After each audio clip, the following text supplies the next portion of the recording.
দেশজুড়ে বইছে নির্বাচনী হাওয়া। আনুষ্ঠানিক প্রচার শুরু না হলেও নানা কৌশলে রাজনীতির মাঠে রাজনৈতিক দলগুলো।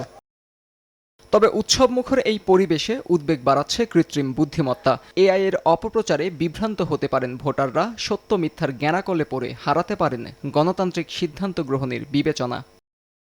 নির্বাচন কমিশন থেকে শুরু করে বিভিন্ন দল এআই নিয়ে তাদের উদ্বেগের কথা জানিয়ে আসছে। বিশেষজ্ঞরা বলছেন, আসন্ন নির্বাচনে ভয়াবহ রূপ নিতে পারে এআই এর অপপ্রচার। আগামী নির্বাচনে AI will B A game player. আমাদের বিভিন্ন প্রার্থী, বিভিন্ন নেতাদেরকে নিয়ে এআইয়ের মাধ্যমে বিভিন্ন ভয়েস, বিভিন্ন ইমেজ, বিভিন্ন ভিডিও ক্রিয়েট করে তাকে সোশ্যালি ডাউন করার জন্য অনেকে চেষ্টা করবে। এখন কোনটা অরিজিনাল কোনটা কি সেটা অবশ্যই চেক করতে হবে, না হলে আমাদের অ্যাজ এ নেশন আমরা কিন্তু ক্ষতিগ্রস্ত হব।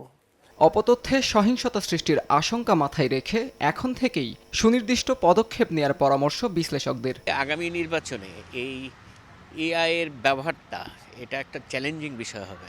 ফেক ছবি দিয়ে যখন প্রচারণা যাবে, এগুলো মানুষের ইন্ডিপেন্ডেন্ট জাজমেন্টের ক্ষমতাটা তখন আপনি ন্যারো করে দিলেন আর কি।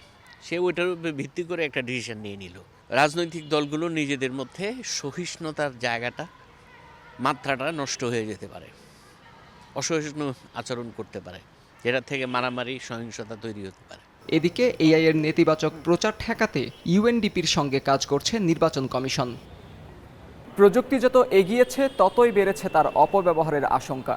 তাই আসন্ন ত্রয়োদশ জাতীয় সংসদ নির্বাচন ঘিরে সচেতনতা এবং দায়িত্বশীল আচরণই হতে পারে কৃত্রিম বুদ্ধিমত্তার ভয়াবহতা মোকাবিলার অন্যতম উপায়। আত্মজ রহমান, সময় সংবাদ, ঢাকা। রোগ জীবাণু সব জায়গায়, সারাদিন সাবধানে। বাচ্চারা সারাদিন প্রমিস রাখবে? অসম্ভব। এজন্যই ডেটলের নতুন প্রমিস, জীবাণুর বিরুদ্ধে 12 ঘন্টার সুরক্ষা বলয়। ডেটল।